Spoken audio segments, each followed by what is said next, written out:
Hello students, let's read the problem. And it says, which of the following arithmetic sequences are equivalent? Okay, so we are going to be looking for some equivalent sequences. Is that right? Okay, that means the same, exactly. So I'm going to take a look at the sequences that are given to us. And I will notice that some of my sequences are giving me the actual terms, right? Like for example 1 and 3, but then I see 2 and 4, and they're not giving me the sequence itself, they're actually giving me the formula. Okay, so you guys can do it different ways, right? What I'm gonna suggest to do for this one is, what about if we just find the terms for the sequences, right? Since for example 1 already has 3, 5, 7, and 9. And number 3 has a 2, 5, 8, and 11. Okay, so what we're going to do is we're going to work out number 2. So I'm going to write it down over here. And I have a of n equals 3 parentheses n minus 1 plus 2.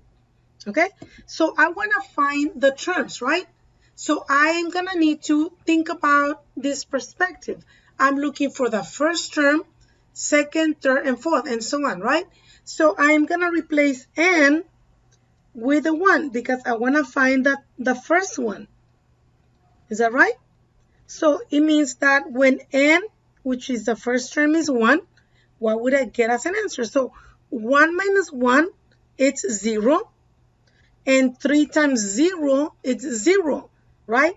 And 0 plus 2 gives me a what? A 2. So a of 1, it's 2. So I'm going to come back to 2, and I'm going to say the first one, it's a 2. That's my first term, right? And I can tell now that that's not going to be like number 1, because number 1 has a 3 on the first position, okay? So we're going to work it out again. But now I'm going to find a ace of 2. So I'm going to work out my problem, but now instead of n as a 1, I will write down a 2. Okay? So parentheses is 2 minus 1. That's a 1. And 3 times 1 is 3 plus 2. And that gives me a 5. So a of 2 is going to be 5. So I'm going to write it down over here. So it's looking like number 3, right? It has the 5 like number 1, but I know it doesn't have the 3. Okay, we're going to work it out again, but now I'm going to find 8 of 3. So instead of n replaced with a 2, I am going to replace now a 3. Okay, and let's work it out. Parentheses, 3 minus 1 is 2. 2 times 3 is 6 plus 2, and that gives me 8. So 8 of 3 is 8. So it's looking like number 3, right? Yeah, let's do the last one. So I'm going to write down 3, but instead of 3, now I will replace that with a 4. And we're going to work it out. Parentheses, it's 4 minus 1 is 3. 3 times 3 is 9 plus 2 gives me an 11, right? So I'm going to write down 11 right here. So I can see that 2 and 3 are equal. Very good. I can see these two being the same. They have exactly the same terms. But let's compare number 4. Maybe 4 is equals to another one of those, right? Which I doubt it, because by looking at the answer choices, I do see letter B having 2 and 3. But it doesn't have another one, like a 4 in there, okay? But let's work it out. So I'm going to have a of n equals a of n minus 1 plus 3. And it is already telling me that a of 1 is equals to a 3.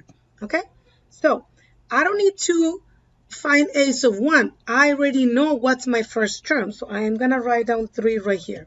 Okay? So then that tells me that 2 and 3 cannot be equals to a 4. Because 2 and 3 have a 2 on the first term. Is that right? Okay, so let's work it out. So what about a of 2? Now I want to find the second term. So that will be a of 2 minus 1 plus 3. So 2 minus 1 gives me a 1, right? And we do know that ace of 1, it's 3. And that will give me a 6. So ace of 2, it's going to be a 6. So I'm not going to do the rest because I can tell that that's not going to be not even equal to the first one, because I do have a 5 on the second position and here they have a 6. So I can tell then that my answer will be letter answer choice B. Only 2 and 3 are equivalent. Okay, very good.